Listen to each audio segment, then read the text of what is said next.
오늘 주보에 보면 원래 마가복음 세 번째 오늘 시간은 2장 1절부터 저희가 함께 봉독하게 되어 있는데 너무 많이 이렇게 길어서 읽다가 눈을 감으시는 분이 조금 있을 수도 있어서 조금 축소해서 읽었습니다. 2장 1절부터 3장 6절까지에는 총 5가지의 기사가 기록되어 있습니다. 첫 번째는 중풍병자를 고친 사건과 그리고 두 번째는 세리 레위를 예수님께서 제자로 부르신 것, 그리고 금식에 대한 부분, 그리고 네 번째와 다섯 번째 모두 안식일에 대한 부분이어서 이때 안식일에 예수님이 병자를 고친 사건들이 이 내용 안에 다 들어 있습니다. 이렇게 수요 예배까지 오시는 거 보니 여기에 있는 분들은 다 마음이 비단결 같을 것 같아요. 비단결처럼 마음이 다 좋아서 이 말씀을 읽으면서 어머, 우리 예수님이 아픈 사람을 고쳐주셨대, 어머, 우리 예수님이 이런 사람들과 식사를 하셨구나, 그러면서 너그러운 마음으로 이 사건들을 대하시겠지만, 이 조금 전에 제가 나열해드린 이 5가지의 사건은 당시 유대 사회와 이 공동체를 이끌어가고 있던 주류 집단들에게는 적지 않은 술렁거림과 어떤 부딪힘을 만들어내는 그런 사건이었습니다. 혹시 좋은 게 좋은 거지? 라는 말 들어보셨나요? 어떤 문제들을 우리가 어떤 사건들을 교회 안에서건 밖에서건 문제들을 우리가 해결할 때 여러 가지 다양한 의견과 이야기들이 오고 가잖아요. 예를 들어 교회에서 전도지 하나를 만들 때도 예전에 제가 있었던 교회 보면은 누구는 그냥 종이만 주면 되지, 다 버려 어차피. 그리고 또 어떤 분은 그래서는 안 되지, 그렇게 전도지를 버리게 하면 되겠어? 거기 뭐 봉투를 담아서 예쁘게 해서 뭐 음식 쓰레기 종량제 봉투도 담고 사탕도 담고 이렇게 해서 전도를 해야지 하면서 의견이 막 팽팽하게 나옵니다. 그러면 이렇게 하자 저렇게 하자 다양한 이야기들이 오고 가면서 순간 공기가 싸늘해지는 그런 경험들을 한 번쯤은 교회 안에서 해보셨을 거예요. 우리가 주방봉사로 모이고 찬양대로 모이고 그리고 중보기도, 심지어 기도하자고 모였을 때도 이야기를 나누다 보면 어느 순간 아무도 말을 안 하는 고요한 정적이 흐르는 그런 순간들을 우리가 가끔 직면하게 됩니다. 그러면 이거 가만두면 이제 빨간불 2단계 위험 단계로 갈 수 있으니까 그때 교회 좋은 게 좋은 거죠, 우리 그냥 좋게 합시다 이러면서 갑자기 막 이렇게 상황들을 정리하는 분들도 나타나는데, 여러분, 좋은 게 좋은 거다라는 이 단순한 말 속에는요, 어떻게 보면 지금 이 상황이 단순하지 않다, 지금 복잡하다라는 뜻이 지금 이 말 속에 담겨져 있는 거죠. 그리고 그 안에 있는 누군가에게는 지금 나 이 상황이 너무 불편해요, 나 지금 여기 있는 게 너무 힘들어요 라는 것을 말해주고 있는 것입니다.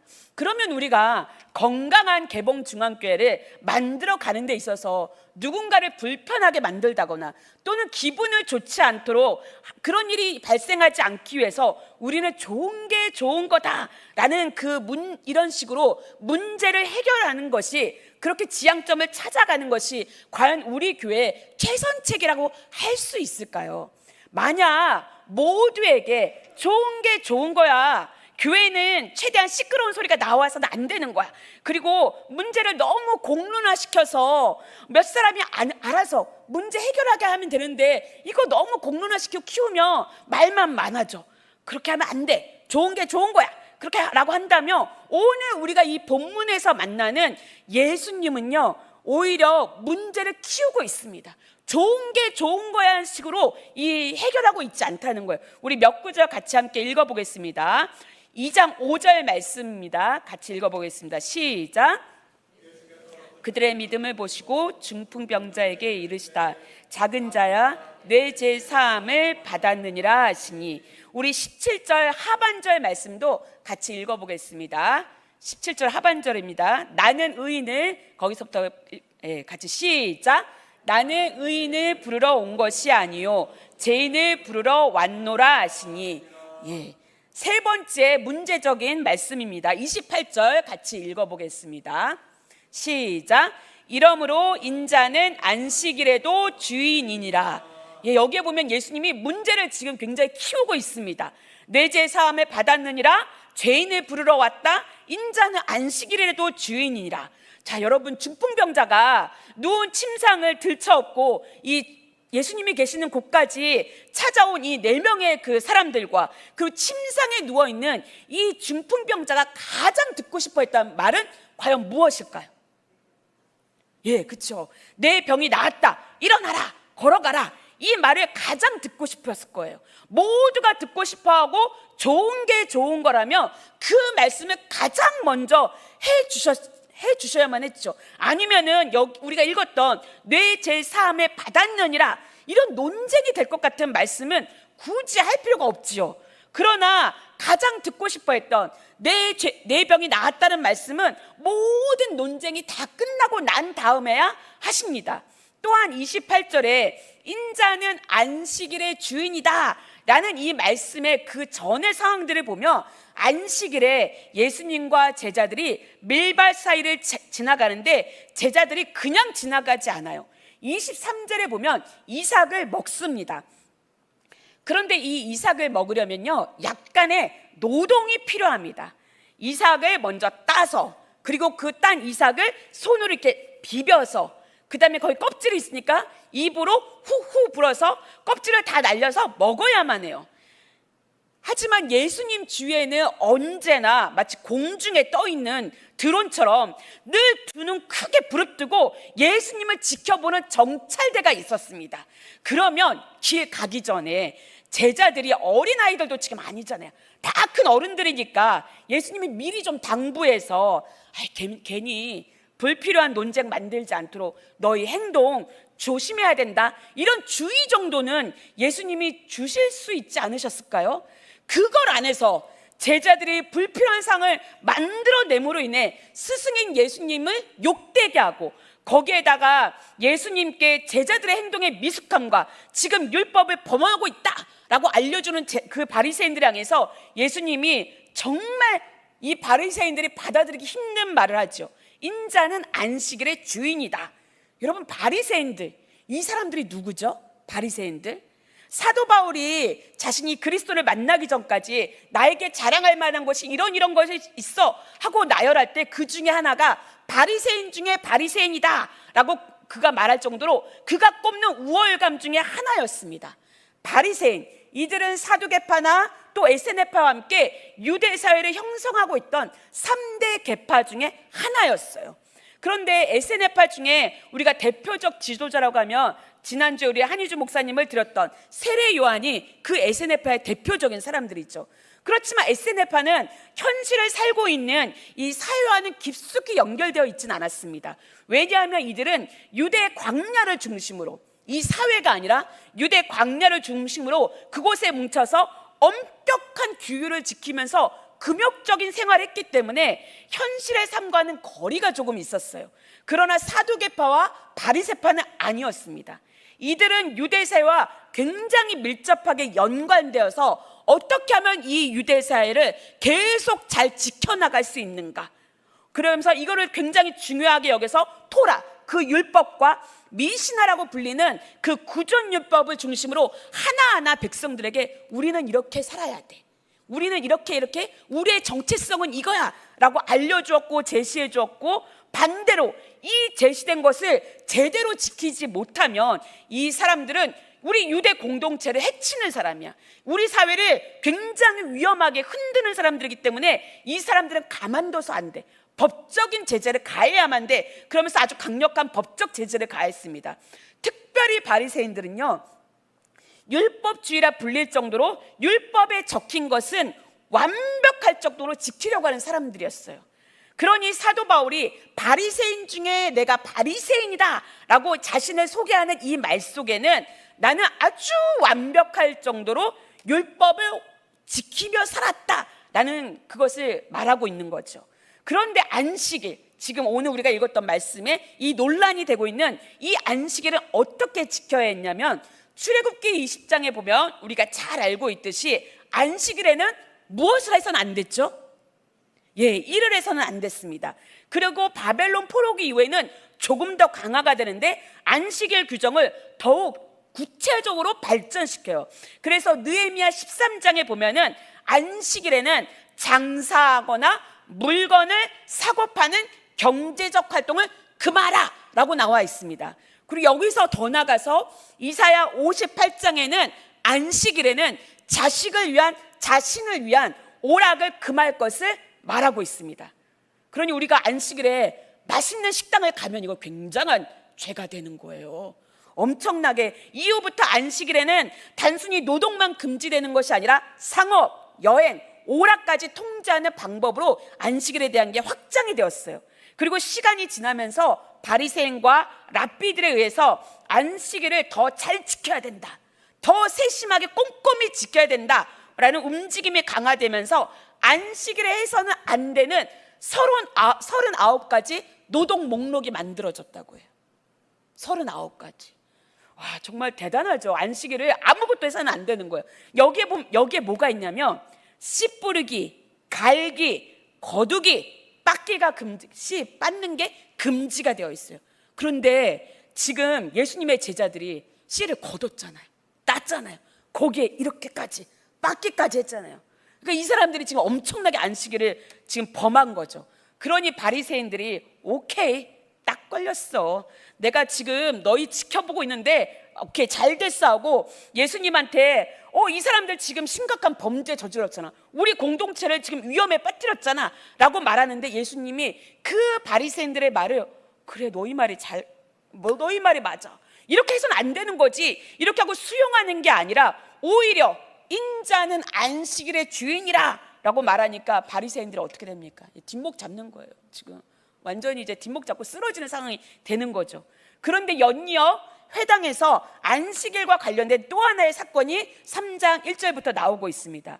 우리가 지닌 이 개역개정 성경에는 3장의 사건이 마치 2장과 분리된 것처럼 보입니다. 따로따로 별개로 일어난 사건처럼 보이지만 원문으로 이 3장을 보면 이 원문을 시작할 때 그리고라는 그 헬라어 접속사로 시작됩니다. 그러니까 2장에 지금 밀 이삭 사건 이후에 지금 손마른 이 자의 병을 치유해주는 사건까지 지금 한날에 쭉 연결돼서 지금 일어나고 있는 거예요. 우리 3장 2절 말씀을 함께 같이, 오늘 읽었던 3장 2절 말씀을 같이 읽어보겠습니다. 시작.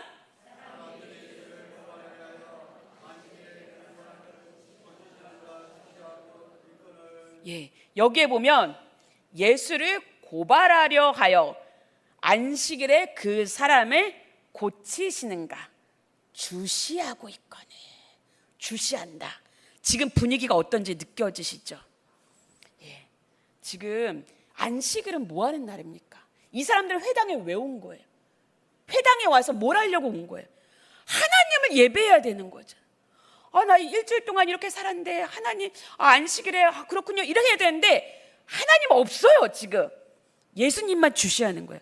하나만 걸려 이렇게 하고 지금 예수님을 주시해서 물어뜯을 태세로 지금 예수님을 주시해서 보고 있는 상황이에요. 그런데 예수님께서 어떻게 하시냐면은 3절에 보면 이 사람 보고 한가운데 일어서라 라고 말씀하십니다. 여러분, 신약시대 회당은요 지금처럼 모두가 이렇게 앞을 보고 앉는 이렇게 의자가 배치되지 않았다고 해요. 그 당시 신약시대는 벽을 따라서 모두가 빙 둘러앉게 되어 있어요. 그러니까 의자가 다 벽 쪽으로 빙 둘러앉게 되어 있고 이 중앙은 비워두는 겁니다. 지금 예수님이 그 비어있는 중앙으로 그 사람을 불러내어서 일으켜 세운 거예요. 그리고 앉아있는 사람들, 예수님이 그 마른 사람을 그곳에 불러내어서 일으켜 세웠을 때 그 사람들이 어떤 눈으로 예수님을 쳐다보고 있었을지, 그 사람들에게 예수님이 보고 있는 그 사람들에게 3장 4절에서 이렇게 질문하는데 우리 3장 4절 말씀을 같이 읽어보겠습니다. 시작.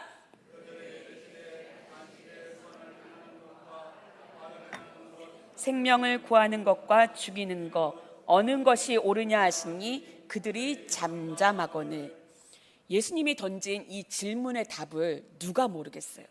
당연히 안식일을 하더라도 악을 행하는 것보다 선을 행해야 되는 것이고 생명을 구하는 게 당연하다는 이 답을 왜 아무도 이게 틀린 답이 아니죠. 하지만 아무도 대답하지 않아요. 이 잠잠한 무리들, 예수님은요 탄식하시고 노하심으로 그들을 둘러보셨습니다. 여기서 둘러보다는 것은 지금 외부적으로 예수님이 보이는 행동이지만 탄식, 곧 슬퍼하시고 분노하셨다는 것은 예수님 내면에 있는 어떤 감정과 정서가 지금 이 몸 밖으로 표출되고 있는 것을 말하고 있는 거예요. 우리가 말은 안 하지만 화가 이만큼까지 차 있을 때 여러분 상대를 어떤 눈으로 바라보시나요?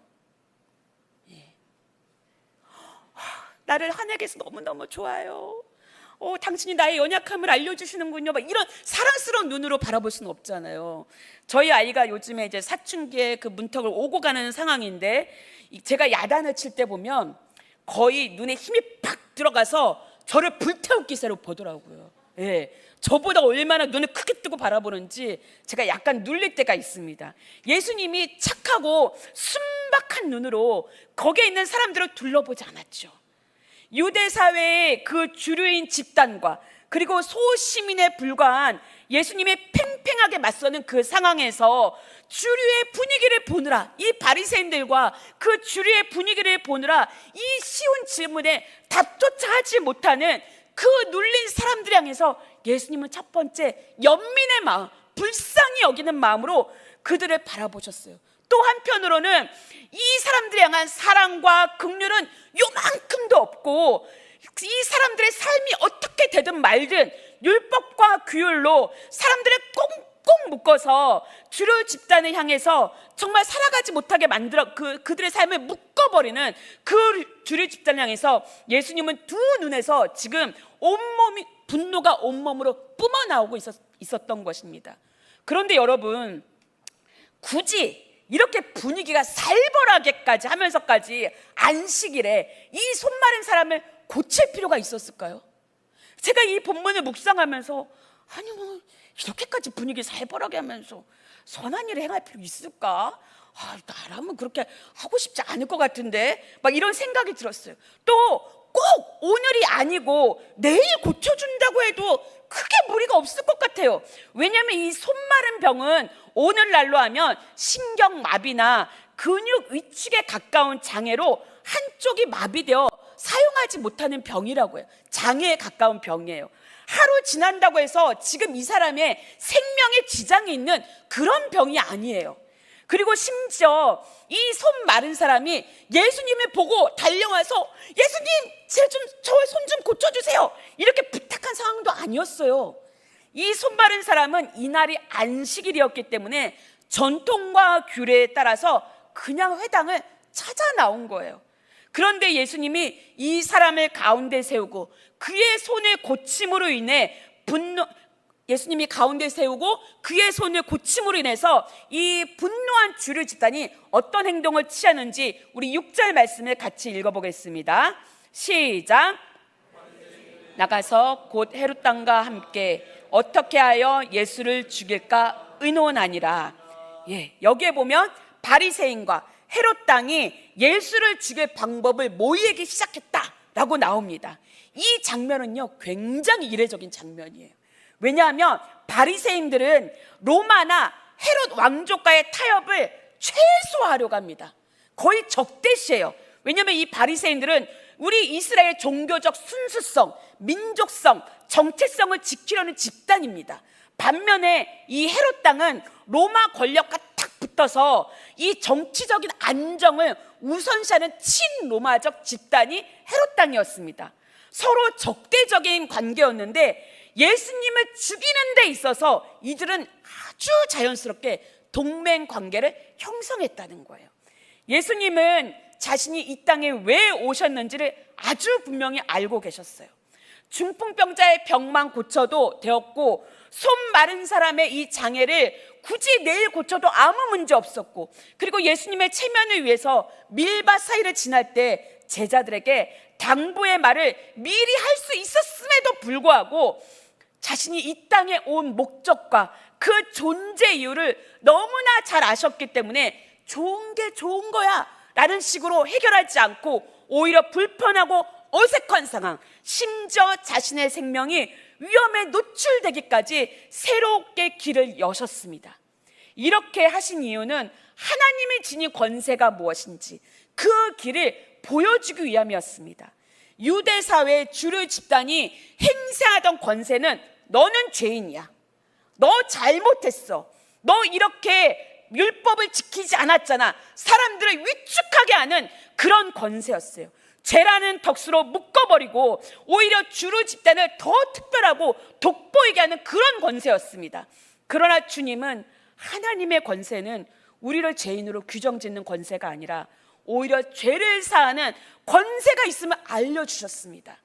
지금도 그렇지만 우리가 큰 병에 걸리면 가장 먼저 어떤 생각을 먼저 하나요? 내가 하나님께 무슨 죄를 지었지? 보통 이런 생각을 가장 먼저 합니다. 저는 어릴 때부터 태어날 때 선천성 심장병을 가지고 태어났거든요. 그래서 막 예전에 어렸을 때는 절대로 뛰어서도 안 되고 절대로 뭘 체육을 해서도 안 되고 항상 앉아만 있어야만 됐어요. 그때 우리는 그 당시에 의료가 굉장히 안 됐기 때문에 의사 선생님이 뭐라고 했냐면 12살을 못 넘긴다. 심장이 우리나라에서 고칠 수 없는 질병이다. 그래서 제가 그때 딱 예배를 드리면서 무슨 생각을 했냐면, 나 같은 사람 왜 이 세상에 태어났지? 12살 되면 죽는다는데 하나님, 진짜 내가 무슨 죄를 지었다고, 이 꼬마가 아무것도 모르는 내가 왜 이런 병을 갖고 태어났지? 근데 12살에 안 죽었어요. 지금 50이 넘었는데 살아있어요. 물론 수술은 했고. 그래서 어쨌든 큰 병에 걸리면 우리는 가장 먼저 그렇게 하고 생각을 안 하고 싶지만 내가 무슨 큰 죄를 지었지? 라는 생각을 가장 먼저 하게 됩니다. 그런데 예수님께서 중풍병자에게 가장 먼저 내 죄 사함을 받았다 라고 말씀하실 때 오랜 시간 이 중풍병자를 괴롭고 힘들게 했던 것은 이 육체적인 질병이 아니라 죄에 대한 부분이었다는 것을, 이 사람이 그 부분을 짓누르고 있었다는 것을 예수님은 보신 거예요. 그러기에 예수님은 지금 이 사람의 눈에 보이는 질병보다 그의 영혼을 갉아먹고 있던 죄에 대한 눌림으로부터 이 사람을 치유해 주신 것입니다. 이렇게 주님이 보여주신 새로운 권세는 우리의 죄를 부각시키는 권세가 아니라 우리의 죄가 사해질 수 있음을 알려주시는 사랑의 권세입니다. 또한 주님의 권세와 새로운 길은 모두가 하나님의 식탁에 둘러앉아서 함께 음식을 먹으며 내가 사람으로 존중받는 회복의 권세입니다. 뉴스나 매체를 통해서 교회를 특정 집단이나 한 개인의 것으로 사유화하려는 그런 사건을 접할 때마다 마음이 굉장히 씁쓸해지는데, 적어도 우리가 만들어가야 하는 교회, 우리가 함께 세워가야 하는 그 교회는 이 안에서 사회적 위치나 교회 내 직분, 또한 그 사람의 경제적 상황과 어떤 배움의 정도로 사람을 차별하지 않는 교회, 우리 개봉중앙교회 안에서는 모두가 식탁에 둘러앉아서 함께 서로를 존중할 수 있는 그런 교회를 우리가 만들어야 하지 않을까요? 그것이 예수님이 보여주신 새로운 권세입니다. 그리고 마지막으로 주님이 보여주신 새로운 권세, 새로운 길은 상대를 향한 긍휼이었습니다. 손 마른 사람이요, 꼭 안식일이 아니라 내일 고쳐줄 수도 있는 것입니다. 그러나 이 사람을 내일 다시 볼 수 있다고 우리가 어떻게 장담할 수 있습니까? 그리고 이 사람이 자신의 마른 손을 무슨 자랑거리라고 그 회당에 들어올 때 사람들 다 보이게, 저 손 마른 사람 왔습니다, 저 좀 보세요, 막 이러면서 소리를 쳤겠어요. 우리 몸에 조금 불편하고 안 좋은 부분이 있으면 우리가 어떻게 하려고 합니까? 오히려 눈에 띄지 않게 감추려고 하잖아요. 모두가 보지 않았던 거, 예수님은 오히려 이 사람의 그 불편한 몸을 집중해서 보신 거예요. 아무도 관심 없었던 그 사람의 손 마른 것을 예수님은 보신 것입니다. 그리고 그의 고통에 예수님의 마음을 잇대어서 오늘이 안식일이라 하더라도 이 사람의 병을 고쳐서 그가 내일은 더 밝은 삶을 살아갈 수 있도록 예수님은 치유해 주신 것입니다.